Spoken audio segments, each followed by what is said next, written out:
Just a quick heads up going in here. I originally recorded this on, I think, the 28th of December, and I wasn't sure for a while if I would release it or not because I kind of talked about best of the year stuff in a couple different places, but didn't do like a strict list or anything. Not that this is a strict list, but it's also completely unscripted, and I was recording it thinking it might be the first video like this I posted, so there's a little bit of just kind of looseness to it that you won't see with the other Yap videos this week. Wanted to give you a heads up about that going in here. But otherwise, not much to say. Hope you enjoy seeing me talk about toys again. Trying to be an authority or say like my opinion is the be all end all. This isn't even like a proper top 10 of the year or anything like that. It's just like here's some categories, here's some things I want to talk about, and it's not strictly the things that came out this year, it's the things I got this year. I always go for that format because I feel that makes the video more interesting, and it applies less strict rules to it. This is supposed to be a fun hobby that we do because we can, not because we're all trying to be the absolute perfect voice on it. I'm so far past trying to research and view things from all angles and get all of my thoughts in proper order. I just want to come on and talk to you for however long this video ends up being about toys I bought this year that I like. I'm no longer seeking success. I'm just seeking to let whoever knows cares what I thought about the new Megatron figure. So let's get into that, shall we? So I think I'll start off by talking about lines that I only got like one or two things from that I had like a brief dalliance with. Kind of a miscellaneous segment, I guess. And the best place to really start with that is this guy. This is the Fresh Monkey Fiction Big Bad Workshop Santa Claus.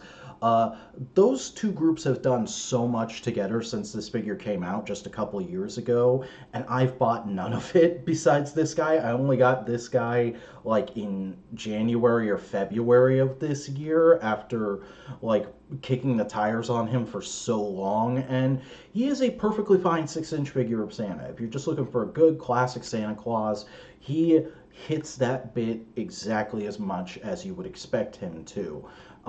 Plenty of their other stuff does look interesting to me. I've just never gotten enough of an itch that I would go and buy any of it. The closest I've come with that is when they first revealed the Donner Party in their Monster Force line. I thought that looked really cool. But yeah, I just haven't felt like biting that bullet again. And it probably has something to do with the fact that, like, this guy is good, but he's got just like a few little weird limitations. Like, he only has C grip hands. He doesn't have any hands sculpted specifically to hold any of his accessories. So, like, getting him to hold the naughty or nice list or the little glass of milk he comes with can be kind of a pain in the ass. And also, swapping the heads is really difficult at first, and I don't know, some of the joints just feel a little too rough. The tolerances are just slightly off from what I'd like, but he does look good, and that's all you really need from a Santa. You don't need Santa to be doing like crazy karate kick poses, even though clearly he can do that. I also got really into the McFarlane Halo line for a minute there, right after finally playing through all the original Bungie games via the Master Chief Collection, and then my local shop getting in a bunch of these still in box, and it's a really neat line, but I think I enjoyed just like poring over checklists more than I did actually messing with these. Like, don't get me wrong, the articulation is great for the time, the sculpt and paint is incredible for the time, but they're just a little off from what I expect out of superposable figures, and it led me to sell off half the stuff I bought just a couple months later, and now I'm kind of going back and forth on, do I want to just like focus up and get everything I want from this line, or do I want to get into the current Jazzwares line, which seems to have finally found its footing this year?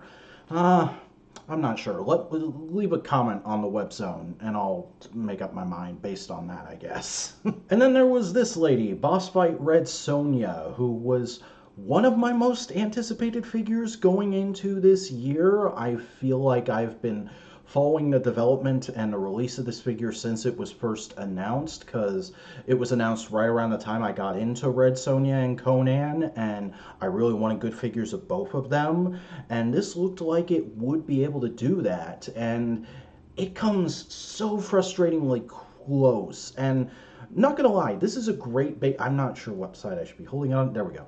This is a great base figure, but it's held back by a lot of little idiosyncrasies, like just the way the armor kind of floats on the body. There's no way to like tab it in or get it to hold down, means every time you pose her, you've got to go back and readjust everything as soon as you're done. The sheath for the knife on her back is just useless. Like, that knife falls out every time I pick this figure up, to the point where I don't even put it on her anymore. It sits in an accessory bin. And the heads options are great, but one of mine had a misprint on them, so one of them is kind of useless. And luckily it wasn't the one I really wanted to display her with, but it was still annoying that it ended up that way. So this is kind of a disappointing figure for me. And it's one of those things where I would like to still put it on the top 10, just because I got it and it does a lot of other things really well. The articulation is great, the weapons look great, the likeness is pretty close to the Dynamite era of Red Sonja comics.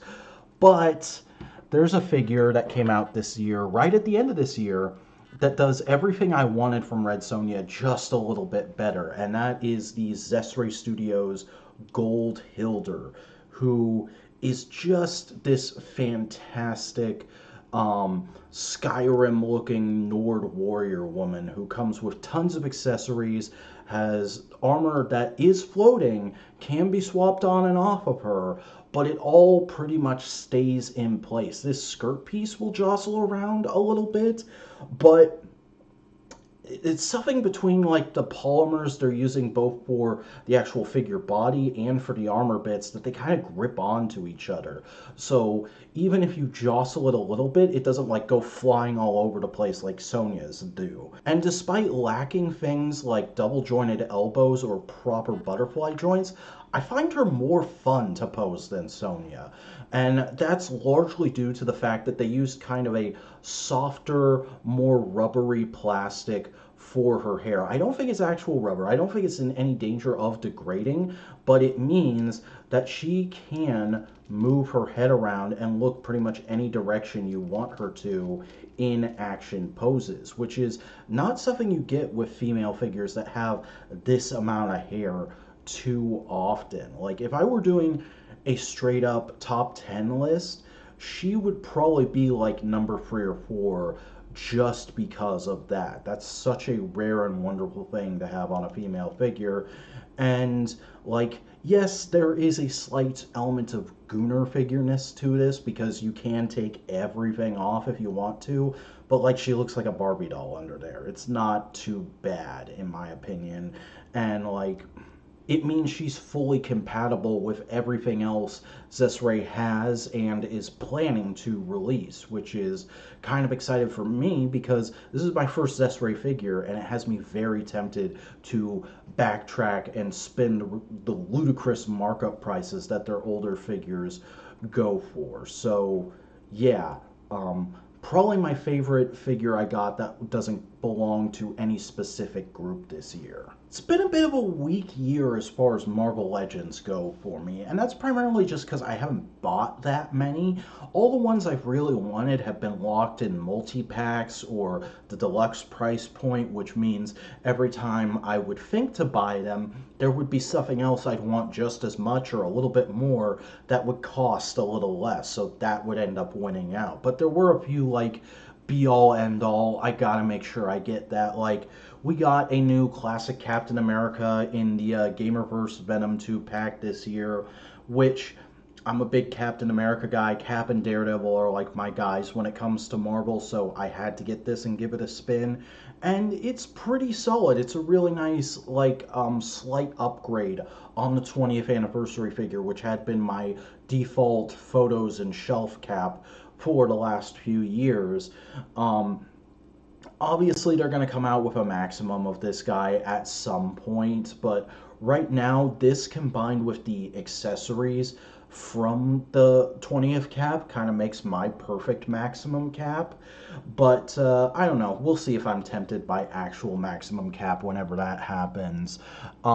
Did get the Magic the Gathering Battle Damage Spider-Man just a couple weeks ago, and he's a lot better than I was expecting. There's a lot more new sculpt on him than I would have thought there would be, and it's just a solid figure because it's on the Renew Your Vows body, which is the best Spider-Man body. I don't care what you say.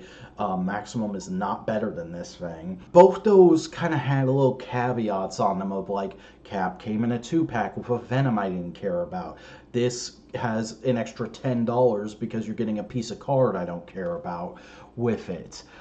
But there was one figure that up until literally just a couple days ago, I would have said like, oh, it's a great solid release, no extra bullshit. I just really enjoyed it, and that is the Wolverine and Deadpool single pack Deadpool. Because it's a really solid action figure. It looks just like he does in the movie. It's got all the articulation you could possibly want. It's just a really solid thing. Like, I got this, and like, it was at the same time I think it was the SHFs were announced, and I was like, the SHFs look nice, but I don't think I would want them over this. This is just as solid as an SHF to me, and I prefer the hand-filled Hasbro figures to Bandai stuff. But then, like I said, just a couple days ago, they had to go and announce what is essentially this, but with a maximum price point of accessories in a new box. And I am a little tempted by this. I do want those Hulk hands, but this figure does mean a lot to me because Marvel Legends are a line that the two friends I saw this movie with, we really loved discussing together, and like the Fox movies have just meant so much to me. So like I kind of broke my rule, or rather, let the floodgates start opening on movie figures because these got announced. So I don't know. There's no like Marvel Legends figure I got this year that I can say is like, oh, this is the best one. This is great. This deserves to be on my top 10. But those are like the notable ones, the ones I wanted to make sure I at least mentioned. G.I. Joe Classified series is a line I've kind of had my wagon hitched to from the start. I'm one of the few people who was out and proud saying like, no, that first wave of figures was great. I don't know what y'all are talking about. Just because it wasn't classic doesn't mean it was bad. And they had another really good year this year. And that's me saying that without having really engaged with some of the higher price point stuff. I didn't get the big snake armor. I didn't do any of the HasLabs, but I'll tell you what I did get when it went on sale for half price. I got some stuff knocked over, but I got the Stinger. I finally got one of the mid-level vehicles, and it is, yeah, it's really nice. It really makes me want to vamp. It is just a fantastic little piece of kit with tons of play value going on. You know, I didn't even realize that this thing had a working winch that I'm having trouble accessing right now. There we go. Yeah, working winch. You've got the opening, what's the word? Hood. You got the opening hood. The doors open, and you can have a little guy in there, or two little guys actually, because there's two seats. There's pegs all over it, so you can stand people on it, and of course there's the missile rack, which is removable. It's just a fantastic vehicle. I still don't know if it's $100 fantastic, but I'm certainly happy to have gotten it for $50. And then there's folks who are just like solid entry level figures for the line. You got Grunt, you got Doc. If I were to tell somebody like, oh, you don't know if you're going to be into this line, but you think it kind of looks neat, grab one of these and just mess with them for a day and then let me know what you think. Because if they feel really good to you, then you're definitely in for the line. Because there's also just insanely wacky stuff like Road Pig and Helix, two characters I did not give a rat's ass about before this line started, but managed to get them both for a fair discount and learn a lot about their characters in the same day. And they're also just really solid action figures, so I'm now in love with them. These are ones that I really cannot wait to get some photos posted of. I'm so behind on taking photos of so many things. Another kind of end of year highlight for me was CoverGirl, who is just an excellent kind of apology figure slash upgrade on the first one, which wasn't a bad figure, but it had like a few niggling little things that made it not perfect. And the fact that they went with the blonde look this time around, really does some stuff for me. So, very, very happy to finally have her. But if I were to pick like a favorite thing from Classified this year, I mean, it's me. It's the Legacy Firefighters. I love these guys so much that I got one, and then a couple days later, I was like already looking for how can I get a deal that justifies buying a second one so I can display both looks. Um, it's just a very, very faithful recreation of what a modern firefighter looks like. And as somebody who grew up on Rescue Heroes and is always a sucker for a transformer that turns into a fire truck, these guys really did it for me, especially because they have that good articulation tolerance that like only comes every other wave in Classified. So to see these guys be just like mwah, chef's kiss, you gotta give it up. The only complaint I have with them is just like there's a fire extinguisher sculpt in the line and they didn't come with one, and they didn't come with a fire hose. They came with all kinds of like implements to take out fires, but they didn't come with this fire extinguisher. I had to get the stinger to get this fire extinguisher to give to one of them. And then somebody on Instagram told me a recipe to make a custom fire hose. Um, so I have seen interviews where the Classified team has said they want to do more different types of firefighters in the future in that subline. So if one of those could come with a fire hose, that would be very nice. But that's just like a minor complaint when it's a figure that like hits so right on target for me. So yeah, that's pretty much all I have to say about Classified this year. Alright, so that's some back-to-back Hasbro talk, and I could get into even more Hasbro talk before ending it off on this segment, but I think it's better to just break it up a little bit. So let's go ahead and talk about all the Mythic Legionsing I've been doing this year, because I've been like slowly getting more and more into that line in the 2020s, and this was kind of a banner year for it with me. It kicked off with the Armory Knights. This isn't the only one I got. This is just the one I picked off the shelf, and these were so fantastic. Just some instant army building, and also with a simple head swap with this and another figure, I got what I consider to be like the classic iconic knight look. Like this is what you imagine seeing in a museum or something like that.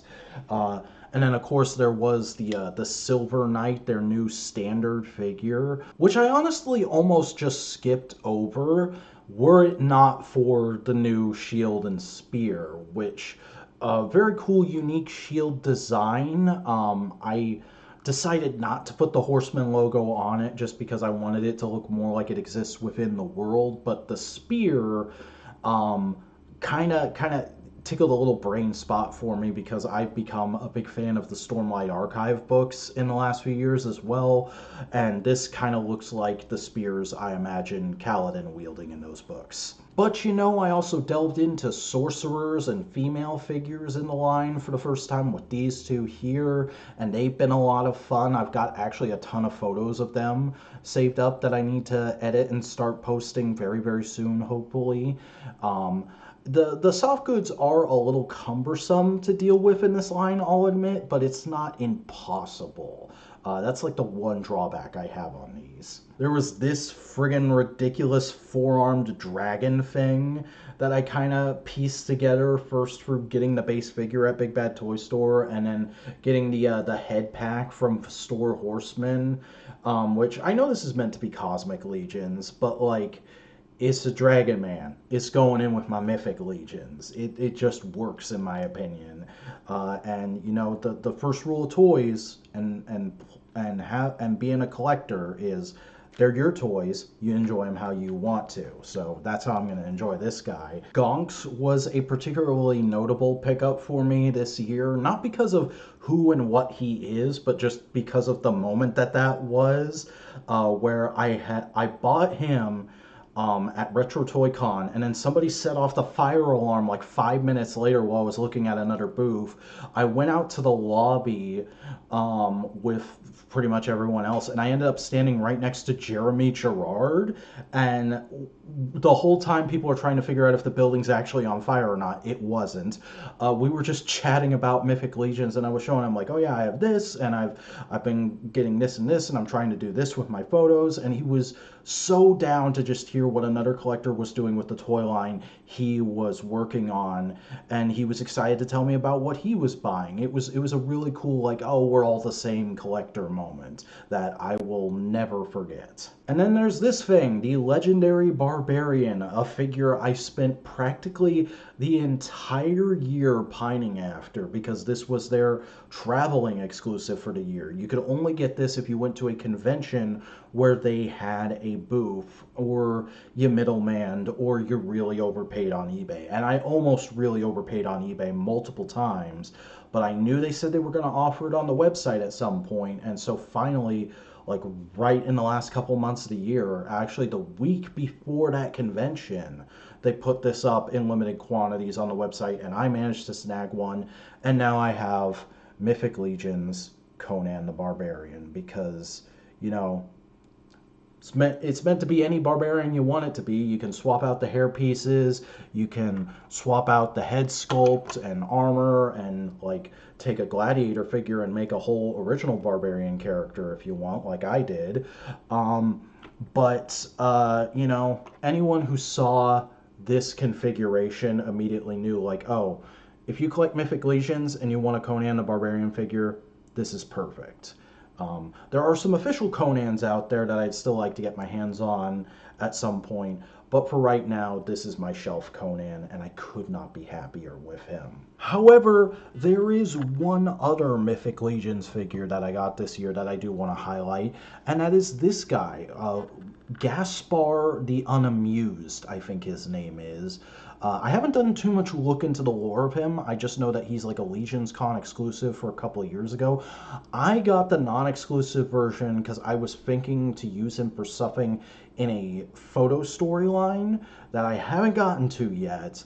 But he's just a really cool figure because he has these really nice patterned soft goods that are actually very fun and easy to mess with. He's got a very unique warrior monk look to him, and he really demonstrates the versatility of the line, where you can have him be just like a calm, collected kind of guy. He has an angry head sculpt you can swap on and have him like casting spells or fighting people with this staff, or like reading an incantation from his spell book over here. Or you can take all the soft goods off and have him look like he's about to do martial arts, and that's just really fun to have a single figure that has all those various options in it that just display what is so fun about this line, all the different kinds of things you can do with it. One line that really kind of snuck up on me this year, though, was Star Wars The Black Series, which was a line that I've gone back and forth on for so long and had almost completely written off at the end of last year as just being the one line that Hasbro was only doing through contractual obligation because it just wasn't hitting for me anymore. But there was quite a bit this year that did come around and surprise me. Just getting into like some figures I picked up at Ross in the last couple of months that I was like, oh, this is better than I expected. Basil's a neat little guy. Dagangara is a really interesting like attempt to realize a character that seems like they wouldn't be very toyetic. I don't give a flying flip about Shadows of the Empire, but they put a lot of effort into Prince Shizor, and it makes him kind of a fun figure to mess with, especially if you're getting him at that Ross discount. One that kind of came out and just utterly blew me away right at the beginning of the year was the Super Battle Droid.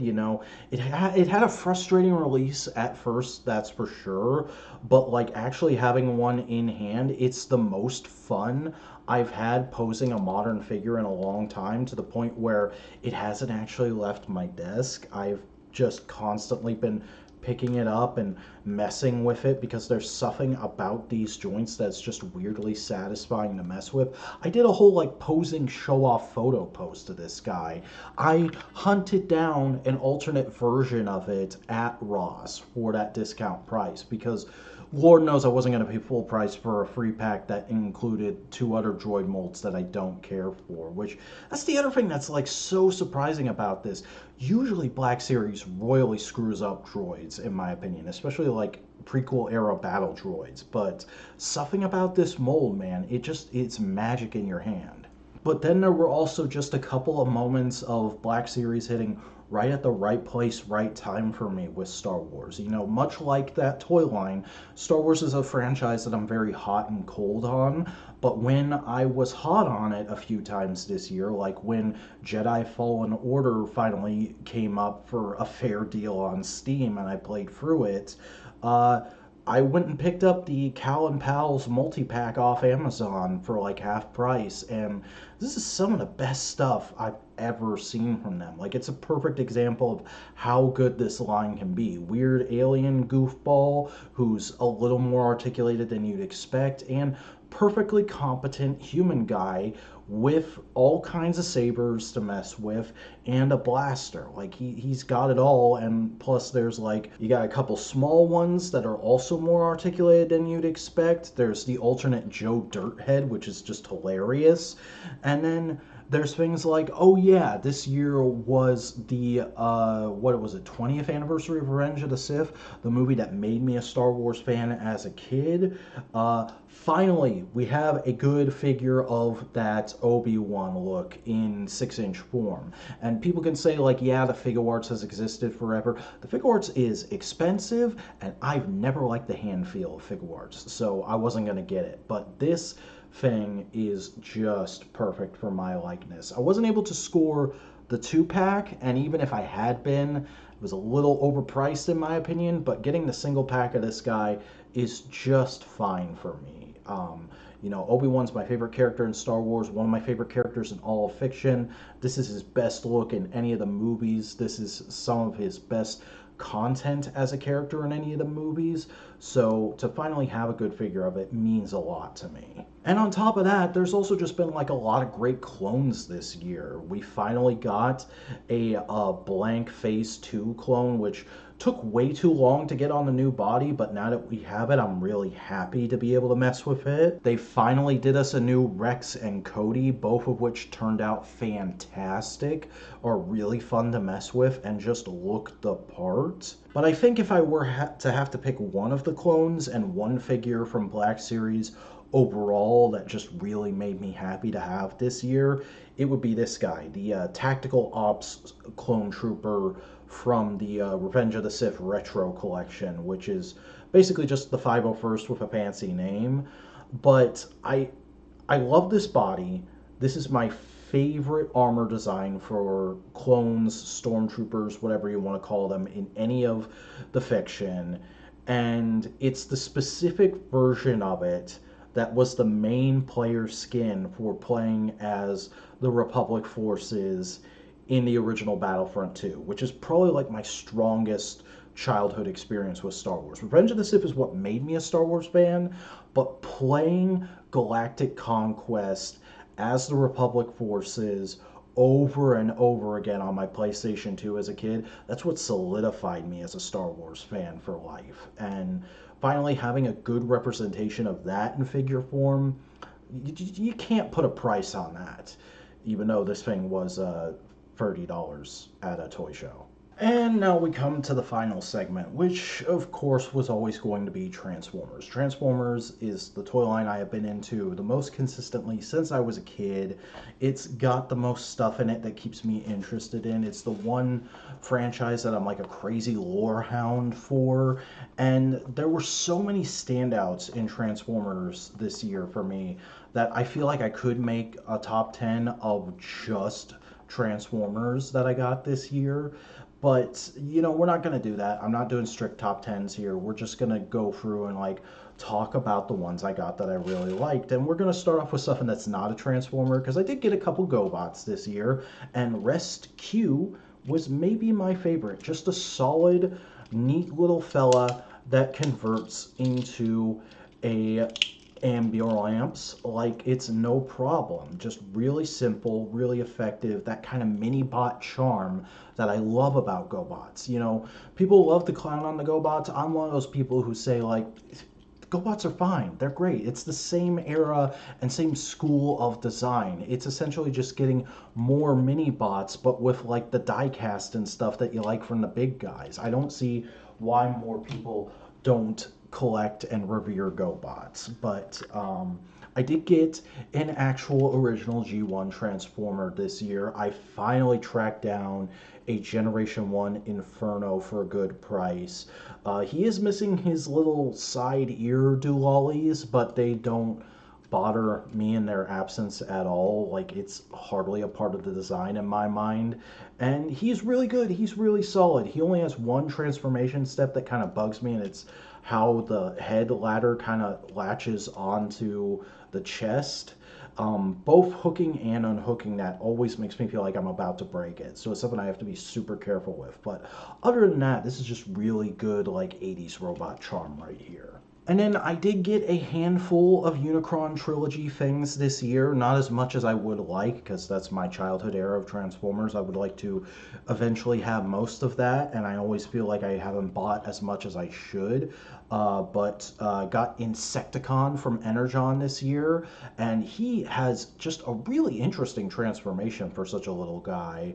And Clocker from Cybertron is a surprisingly solid little car former that pulls some steps that Transformers is still using to this day. It's really interesting to like transform him and then transform a modern car bot. I would highly recommend picking him up if you haven't. And I mean, like, just look at these colors. This dude is so pleasant to look at. But my favorite non-modern Transformer I picked up this year is without a doubt Armada Overload. This thing was such a wonderful surprise. I got this for $30 at Retro Toy Con this year, and the only thing that's wrong with it is it doesn't have the missiles that go in its feet slash cannons when it transforms. And I can live without those because, hey, guess what? The electronics work. It's just such an interesting and unique design with all kinds of fascinating sculpting and like transformation steps I've never seen anywhere else. This is the kind of thing Hasbro should be trying to get back to. Like, when the whole like constantly remaking the original cast thing finally wears out, this is the kind of shit I want to see them trying. This is experimental and weird and fun. It is just fun. I know they've announced they're doing Jetfire to go with the Legacy Armada Optimus, but I would love to see a new take on this guy. Like, just make the same thing but with modern plastic quality and a little more articulation. Like, literally G1 with knees him and I'll be happy. But that does bring me to modern figures, and I suppose I should start with the thing that is in my profile photo. Studio Series 86 Devastator is really, really good. There's a lot of minor quibbles some people have with him, and I'll admit he's not perfect, but as somebody who missed out on Combiner Wars but did briefly have a G1 Devastator a couple years ago, this really scratches an itch for me. Like, they're not great figures as single ones, but as a group, if you manage to get all six really close to each other, this is a really solid set. And yeah, you can have like all your little minor complaints, like, oh, this shoulder's a tad loose, or oh, look at that back kibble, but like big friggin' green guy who looks like he did in the cartoon, and he's got all his guns, and he looks proper, and the individual figures are still pretty fun to mess with when they're not combined. Like, the only one I would say kind of feels half-assed for the sake of the combiner is Hook, and that's just because he's got so much going on in there that it's really hard to enjoy him as anything more than a chess piece. But still, this is a fantastic set, and it fills a hole that I've been needing filled for a very long time. But I did also get quite a few standard Transformers this year, no more so than Retro Collection Gears, who I got just because, like, I find the toy head so much more interesting than I do Gears' cartoon head, and it allows him to be a little more fun and dynamic of a figure, which is saying something because of all the Transformers I've got this year, this is the most like, oh yeah, that's an Transformer. Like, he is very just simple, well articulated robot with a decently interesting transformation that results in a perfectly acceptable vehicle mode. Like, he's not bad, but he's not great either. A step up from that, I think, would be, though, Sideswipe. I got the Devastation repaint of Sideswipe because I missed out on both the Siege and the Earthrise releases of this guy, and none of the repaints ever interested me. And I've always been kind of just like, wow, really, this mold again? But finally having a decent classic Sideswipe version of it this year, yeah, okay, I see what the hype is about. This is a really solid car former with a dead simple transformation that's still fun to do, and it looks great in either mode. It makes me wish G1 Sideswipe was more of an interesting character so I could enjoy this figure just that much more. Did also get my Cronus Prime this year, who I got a little bit early and overpaid to do that with, and I have to say, like, he is just barely good enough to have justified that. Like, he is not an incredible figure. He does not blow me away as much as I thought he would, and I think that's just because I looked at so many pictures of this guy pre-release. He does a lot of interesting stuff, but he doesn't hit quite as hard as Overload does, and I feel like he's trying to do a lot of the same things that figure does, just from a modern deluxe price point. You got the little guy in there, you got the alt mode that's kind of a utility for him and other characters, and you've got all these interesting little ways those two things interact.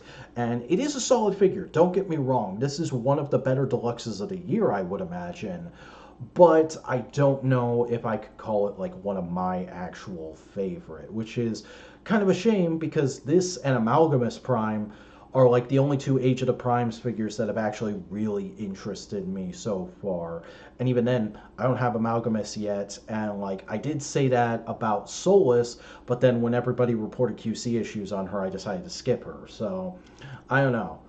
Age of the Primes is kind of turning out to be a wash for me, but that's okay because SS86 is doing so much great stuff, and there's always plenty of older stuff to go check out. Like this Ironhide, who I got at my local shop on my birthday for not that much of an upcharge. I guess because the Studio Series is out, nobody wants this thing, and I honestly don't understand that. Like, don't get me wrong, back when I was Another Man, I did a whole video about how great the Studio Series is, and it's a fantastic figure, but this is a great figure too. Like, it looks the part, it has the yellow stripes, and it also has some interesting weaponry that, yes, didn't appear in fiction anywhere, but is very toyetic and fun. Like, oh, his entire top of his alt mode becomes a shield. That's kind of lazy. Yeah, but it's like a shield with a giant glass spike on one end and rocket boosters on the other. Like, That's the kind of stuff that is just pure imagination fuel. And the little pistol is just a really nice sidearm for him. And he looks the part well enough that I don't mind that you have to take him to bits so much. And transforming him back can be a bit of a pain. I've never loved the transformation on this mold. It's good, but not great. But once you get it there, like, dude, it's a minivan with rocket boosters on the end. What's not to love? Quick shout out to the Devastation Army Builder 2 pack, which I also got on a sale this year. And despite not loving this mold and having no experience with this one, I really enjoyed these two. They're just a solid couple of goons to have other bots beat up on, and like giving them giant freaking swords for weapons. I know that's a video game thing. I know they're just adapting the source material, but it makes them really fun as toys when put next to so many other toys that are just like, I have a gun. And then of course there's this guy. This guy who is probably going to be on everyone's list this year, probably going to be most people's number ones, and I do really like him. I think I like him more than most folks because I don't have that much of a problem with the fusion cannon. It's a bit off, but not so much that it bothers me. I don't mind the puffy forearms. I don't really mind the tiny bit of kibble he has on the back of his legs. I don't mind that he turns into a tank. It's Megatron. Megatron has been turning into a tank for as long as I've liked Transformers. And yes, that's not the entire history of the franchise. It doesn't go all the way back to the original. But, like, they couldn't have made this toy if they didn't have it turn into a tank. It was a tank, or it was just going to be a solid action figure, and they already did that with the Red Line. So to see them get such an accurate looking robot mode and then have it turn into a tank that's still pretty accurate to the tank they based it off of, and is a really fun and interesting and inventive transformation that does steps I've never seen before and blow me away, and has little bits of sculpting that you only see during the transformation. That's just incredible. Like, this is one of the greatest Megatron figures ever made, regardless of how you feel about like certain design choices with it. My only real complaint drawback with this guy is that they gave him the lightsaber.